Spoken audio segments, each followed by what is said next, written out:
Hello everyone, my name is Nikki and welcome to my channel. Today I'm going to be doing a watercolor painting of a dark forest. This is a theme that I've wanted to do for quite a long time and I practiced it, perfected it, and now I'm ready to share it with you guys. This was a very fun painting and I really experimented with a lot of different techniques, trying to really get used to using watercolors and become more skilled in this particular medium. But the first thing that I did was mix some colors, some really dark browns, blue and a little bit of black together to create some warmer and some colder shades. And then I went from the bottom up with more pigment on the brush at the bottom and less at the top, made it all watery and let that background dry and set in so it looks like a nice gradient. After that, making sure that the page is a little bit damp and moist, I went in and then started to do some of the big trees in the background. This is supposed to look like it is a really misty dark forest, so I really played with depth, which is something that I like to do in my art. So the things in the back are a bit more faded, so it looks like they are deep in the mist, in the fog, in the distance, and then the trees closer towards the front have a much darker color and are much more defined. So while I paint, you can watch along and see what I do, or you can paint with me. If you do decide to recreate some of my work or paint something similar, then please do send me photos or tag me in posts on Instagram. I am at @expressivejournal or _Nikki Mackenzie, so I would love to see your work. But anyway, how have you guys been doing? It's been a little while, it's been a week, and so much stuff has been happening recently. I'm really excited for a lot of projects that I've got in mind, and I want to know how you've been coping recently, so comment down below how you're feeling. Also, I have a couple questions. Since the poll feature on YouTube is going, I am so sad, but I do have a couple questions, and this is for some stuff that I'd like to paint in the near future. I was thinking of maybe painting watercolor lavender, maybe some plants or cacti, but I'm not sure which one to do first. I want to do them in a certain order. So if you have any ideas of things that you would like to see me create or paint, any paint mediums for example, any particular designs, then please comment them down below. I will read all the comments and consider all of your suggestions. I love your creativity. Honestly, you guys are great. So tell me which one you'd like to see first, or give me some of your ideas, and I will be more than happy to create. Also, if you'd like to see some behind the scenes stuff, maybe if you'd like me to do a little live stream while I'm actually doing the painting so you guys could have a little bit of a preview before I actually edit the video and post it online, then you can follow me on @expressivejournal, and there I'll be posting little snippets of my art, and I'm considering doing some live streams there, which would be fun. Plus you can also follow me on my Ko-fi. All of the links are always in the description down below, as always. Aside from that, moving on to the actual art stuff, you can see that I'm keeping the page quite wet. This is because I really want that misty, watery effect in the background, and you can see how as the paint slowly dries, it creates this lovely misty effect. And I'm slowly making the trees in the foreground a little bit darker, just adding a little bit more pigment, and just keep on bringing that forward and forward. Later, I'll be defining some more of the trees, but you can see here that I'm adding a little bit more. What's the word? I'm trying to make it look a bit more bushy so the trees aren't that sparse and it looks like a very dense, thick forest. Since I'm still practicing and still a beginner, there are some times where I felt I had a little bit too much water on the page and some of the paints went very splotchy and it ruined a little bit of the effect, but with a bit of time to let the page dry and a couple touch-ups, I was able to fix it. But anyway, if you do something and you get it perfect first time, there are no opportunities for learning, so I just see this as a little thing that I can take note of to try and improve on. And of course, practice will make perfect. With this tree in the middle, I'm trying to make more of a focal point, so I'm really making this a little more dark and trying to use the same sort of technique. I used a very thin brush and I just made almost dotted lines and a very jagged line across. I found that I was doing it a bit too horizontal, so I tried to then make the lines diagonal, going downwards instead of just straight out to the sides. But anyway, experimenting with the thickness in the trees, the direction of the branches will really add that extra detail and effect, especially when you start bringing more of the trees forward in the foreground that look closer to you. plus layering. You can see that I'm starting to do a little bit of layering here. I have some of the really grey misty trees in the background, and then some of them I'm adding slightly darker tones and just keep on layering the tones so you can see more of that detail. They are brought forward and it really adds so much more detail. But then there's also another technique that I'm using, which is just adding straight ahead just that dark colour on the page. I really enjoy doing this, and I practice this piece quite a lot, and I found that with every single time that I practiced it, I found myself getting a lot better.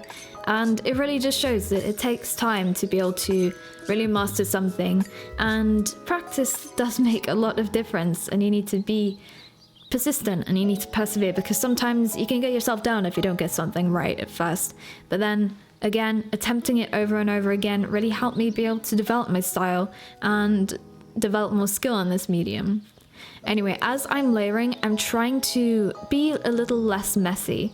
When you're doing the background, you can afford to be messy with your brush because it's misty, it's foggy, it's faded.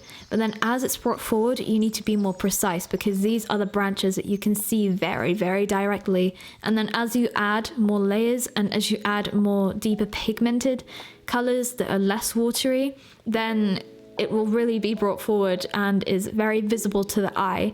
So it's quite difficult, I would say, if you're really beginning, but it's a great practice piece if you're learning how to use your brush and how to control it.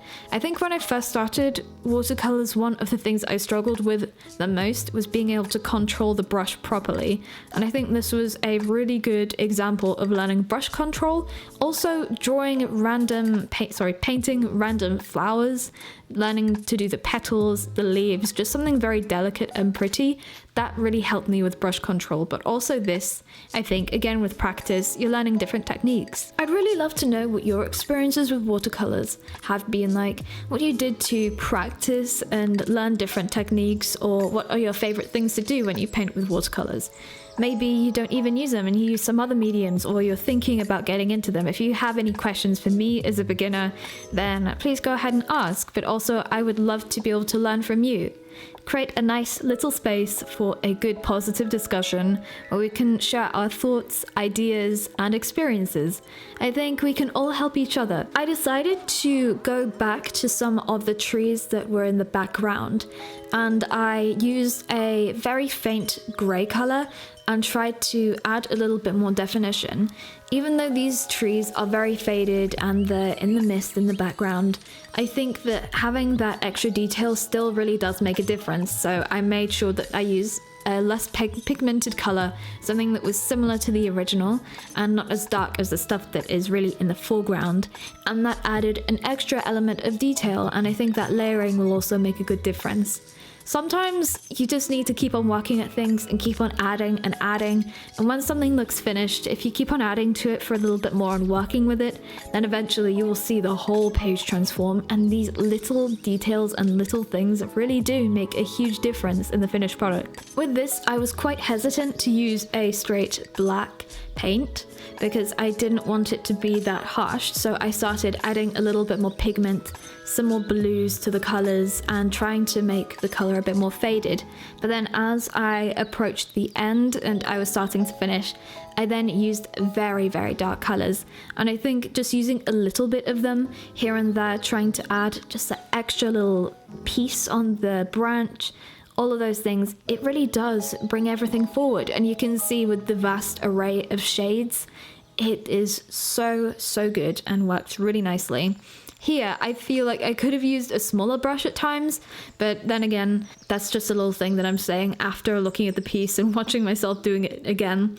But adding those really tiny little details after layering, so on this tree on the left hand side, I ended up doing maybe 3 layers on that, I can't remember, but quite a lot, and you can see how each of those layers all builds up and creates such a huge difference once you compare it to the very beginning. Something that I would say I could do better looking back at this was maybe include a few more shades. I noticed this piece, it has a lot of cool tones, but if you look in the background you can see a few more warmer tones, And I feel maybe I could have experimented with doing some more warm and more cold, but really in the foreground, to see if I could really have some continuity with that shading and with those tones as well throughout, instead of just doing a warm back and then adding more layers that are in a cool tone. That's something that I would improve in the future. But also I use a very fine brush to add some really tiny little, almost frail and fragile trees in the background that look very bare and very slim. Using that fine brush, it's just an extra detail in the background. Even if it's quite faded, it still makes a lot of difference and fills in those blank spaces. Once I spent a lot of time working on all the trees, trying to get all of those layers, and some of them even have 4 layers. It's just a big process because these are very watery, of making the layer, letting it dry and set, and then doing the next, and just keep on approaching it in different ways, seeing what you can do to add a little bit more depth. I noticed that there was still a few blank patches and a few areas that felt a little bit sparse, so I added some dark thin trees here and there just to fill in the spaces and overlap. Sometimes I think I was a bit afraid to overlap because I didn't want to, overshadow one thing, but then again, the effect at the end was so lovely, and I was just wondering what it could look like if I experimented with, of course, the different tones, different types of brushes, different types of strokes. But that's something that I might experiment with in the future. I forgot to mention that I'm using my Leningrad watercolor palette, and this is so good. It has a whole ton of different shades, and I love using it all the time. I usually do plants, so this is a little bit different from what I normally do. I hope maybe one day I could start doing something quite advanced and maybe portraits or something like that, but again, that would take a lot of practice. But anyway, I look forward to it, and I hope that I can use my time now and really practice and maybe get somewhere good with this. Overall, this was a very fun experience, and I enjoyed it so much. I also hope that you all enjoyed watching me do this, and if you feel inspired, tag me on anything you create. So, of course, I will be seeing you on Tuesdays, and now I am going to finish off just doing a few finishing touches, and then I'll be peeling off this masking tape at the sides to give me that crisp outer edge. The peel is so satisfying, but I have to say it's really difficult because once when I did this, I accidentally ripped the paper, and that was heartbreaking. But anyway, thank you all for watching. Don't forget to like, subscribe, follow me on social media, and I will see you next Tuesday. Bye, stay safe, and be happy.